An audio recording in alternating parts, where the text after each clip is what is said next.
నమో తస్స భగవతో అర్హతో సమ్మా సంబుద్ధస్స. ఈరోజు తేరీ గాథల్లోని సుందరి తేరీ గాథల గురించి చెప్పుకుందాం. పూర్వపు బుద్ధులను సేవించుకున్న పుణ్యఫలం వల్ల కాశీలోని సుజాత అనే బ్రాహ్మణుని ఇంట సుందరి జన్మించింది.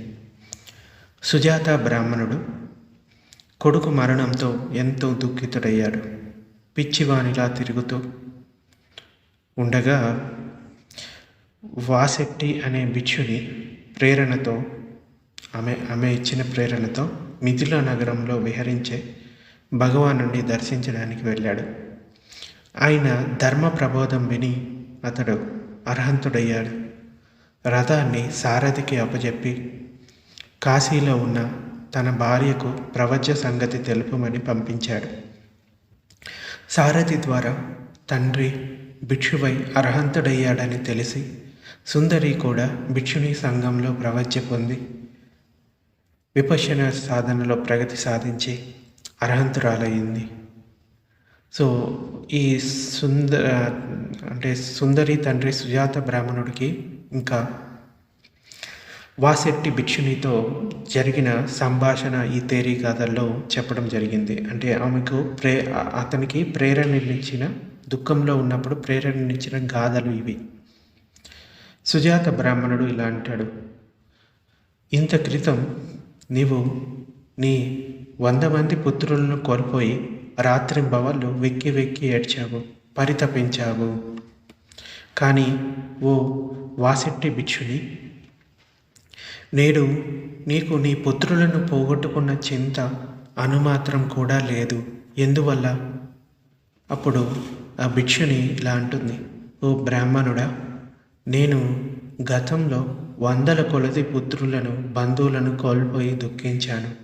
కానీ ఈరోజు జనన మరణ దుఃఖ పరంపరల నుండి ముక్తి పొందే ఉపాయాన్ని తెలుసుకొని దుఃఖం నుండి ముక్తి పొందాను. ఇక నాకు శోకం లేదు, రోదన లేదు, చింత లేదు, పరితాపం లేదు. అప్పుడు బ్రాహ్మణుడు ఎలా అంటాడు: ఓ వాసెట్టి భిక్షుని, నీవు ఎంతో ఆశ్చర్యంగా మాట్లాడుతున్నావు. నీవు ఎవరి వద్ద ధర్మోపదేశం పొంది ఈ మాటలు మాట్లాడగలిగావు? అప్పుడు ఆ భిక్షుని ఇలా అంటుంది: ఓ బ్రాహ్మణుడా, కొద్ది కాలం క్రితం సమ్యక్ సంబుద్ధుడు మిథిలా జనపదానికి వచ్చాడు. అన్ని దుఃఖాలను నాశనం చేసుకునే విద్యను ప్రాణులకు ఉపదేశించాడు. ఓ బ్రాహ్మణుడా, ఆ అర్హంతుని వద్ద సద్ధర్మాన్ని విని నాకు ఉపాధి రహిత జ్ఞానం కలిగింది. పుత్ర శోకం అంతా పటాపంచలైపోయింది. అప్పుడు బ్రాహ్మణుడు ఇలా అంటాడు: నేను కూడా మిథిలా జనపదానికి వెళ్ళి భగవానుని ధర్మోపదేశం పొంది అన్ని దుఃఖాల నుండి ముక్తుడనవుతాను. అన్ని దుఃఖాలను దాటిన ఆ మహామునిని ఉపాధి రహితుడైన పూర్తి ముక్తుడైన సమ్యక్ సంబుద్ధుణ్ణి ఆ బ్రాహ్మణుడు మిథిలలో కలుసుకొని ఆయన ధర్మోపదేశం విన్నాడు. ఇది దుఃఖం, ఇది దుఃఖ సముదయం, ఇది దుఃఖానికి అంతం, ఇది దుఃఖాన్ని నాశనం చేసే మార్గం అని 4 ఆలయ సత్యాలతో కూడిన ఆర్య అష్టాంగిక మార్గాన్ని భగవానుడు అతనికి ఉపదేశించాడు. ఆ ఉపదేశంతో ఆ సుజాత బ్రాహ్మణుడికి సద్ధర్మం తెలిసి వచ్చింది. అప్పుడే ప్రవజ్య తీసుకున్నాడు. 3 రాత్రులు ముగియక ముందే 3 విద్యలను ప్రాప్తించుకున్నాడు. అతడు తన సారథిని పిలిచి: ఓ సారథి, ఈ రథాన్ని తీసుకొని ఇంటికి తిరిగి వెళ్ళి నా భార్యకు శుభమంగళాన్ని, ఆరోగ్యంగా ఉన్నానని, ఈ సుజాత బ్రాహ్మణుడు సంసార జీవితాన్ని వదిలి ప్రవజ్య తీసుకొని 3 రాత్రులలో ముక్తి పొందాడు అని తెలియచేయి. అప్పుడు ఆ సారథి రథాన్ని 1000 ముద్రల ధనాన్ని తీసుకొని ఆ బ్రాహ్మణుని ఇంటికి వెళ్ళాడు.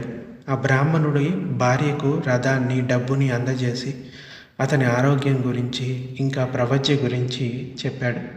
జరిగిన వృత్తాంతాన్ని విని ఆ బ్రాహ్మణుని భార్య ఎంతో సంతోషించింది.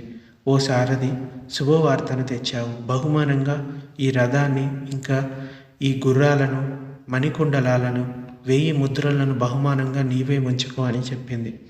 కానీ ఆ సారథి ఆ బహుమానాన్ని తిరస్కరించి, అమ్మా, ఈ గుర్రాలు వద్దు, ఈ రథము వద్దు, ఈ ధనము వద్దు, ఈ మణికుండలాలు వద్దు, వీటితో నాకెలాంటి పని లేదు, నేను పురుష శ్రేష్ఠుడైన బుద్ధ భగవానుని వద్ద ప్రవజ్య తీసుకోవడానికి వెళుతున్నాను అని ఆ సారథి కూడా వెళ్తాడు.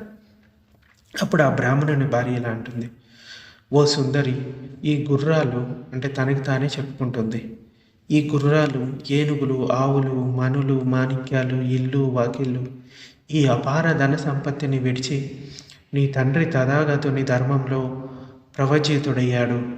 ఇప్పుడిక మిగిలిన ఏకైక వారసురాలివి నీవే. నీవి సంపదను యథేచ్ఛగా అనుభవించు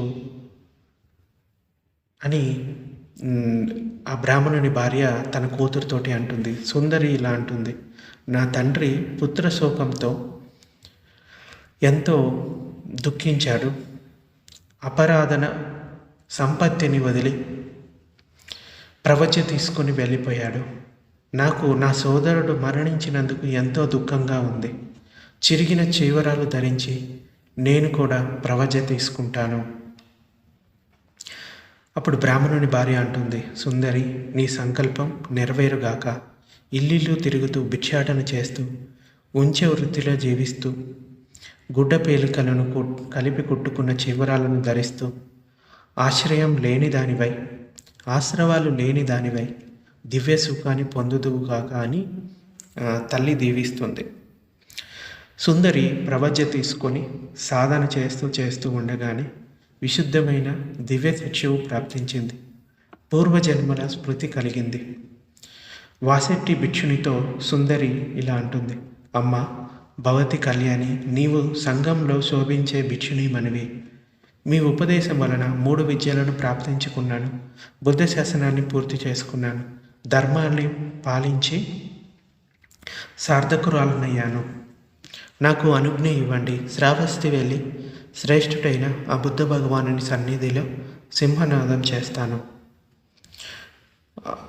ఓ సుందరి, నీవు బంగారు వెలుగులు వెదజల్లే మన గురువును దర్శించుకో. అజేయుడైన అభయుడైన బుద్ధ భగవానుని దర్శించుకో.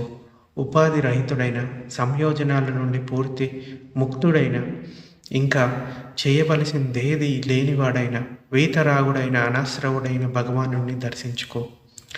అన్నిటినీ అణిచివేయగల సమర్థుడైన సమ్యక్ సంబుద్ధుని దర్శించుకో అని ఆ భిక్షుని అంటుంది.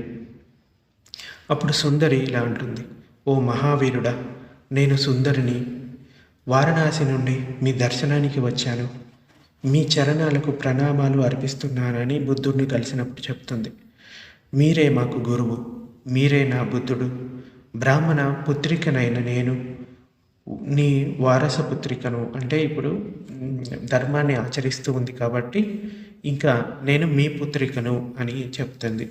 నేను ఆశ్రవ రహితురాలనయ్యాను. అప్పటికే అర్హంతురాలై ఉంటుంది.